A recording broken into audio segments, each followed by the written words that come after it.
You guys feel that the tattoo industry locally and at large is fairly inclusive now compared to what it was before? I definitely think it's becoming more inclusive. Yeah. I think in every sense we have a long ways to go. Yeah. But I think that's everything. Yeah. You can always learn more, do better, but it's definitely starting. I see it that it's a lot more welcoming now than I think it used to be, or at least how it used to be perceived as.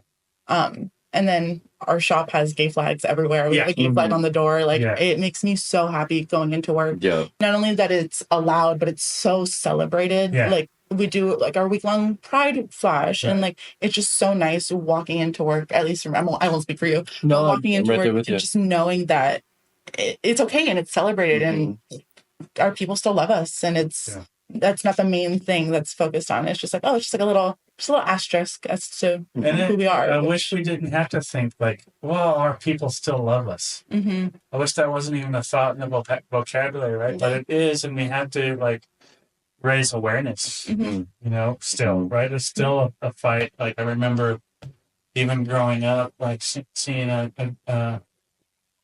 I hate to admit this, but I was very uncomfortable seeing growing up where I did, and I saw gay dudes like holding hands, and it made me very, very uncomfortable. And I think part of that might have been my religious upbringing, you know, and just not knowing anyone personally until my uncle came out, and then that kind of shifted my awareness into it. You know, I was raised in the 80s. You know, it was different in the 80s. The world was different, but I'm glad that that's behind us and that we're, you know, moving towards a lot more, like I said, to a place where we, you know, are just hanging out. Yeah. Right. Well, in the 80s and 90s, like HIV and AIDS was such a real thing. Right. That being gay was like, not only was it, you know, taboo or whatever, but it was also like a death sentence. Right. So I know for me, when I came out to my mom, she was more worried about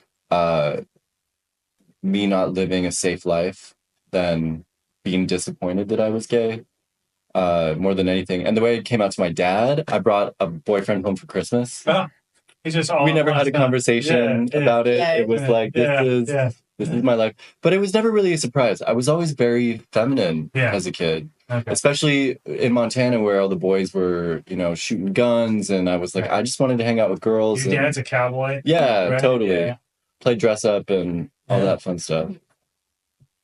Where do you see the industry going? You think it's going to be more open, more inclusive? Totally. Yeah. Is it? Do you feel like maybe the tattoo industry is kind of like a microcosm of where our society at large is going? Hopefully, I know it feels like, at least to me, there's like extremes steps back on both ends. Right, it's like, well, and the artwork that I'm seeing coming out of the tattoo industry is bonkers. Yeah, people are super, super, super, super talented, and I think it's cool that it's not such a closed off industry anymore. People are opening it up to newer talents and different types of people, and I think that that's super cool to see. To watch the full episode, click on the link below.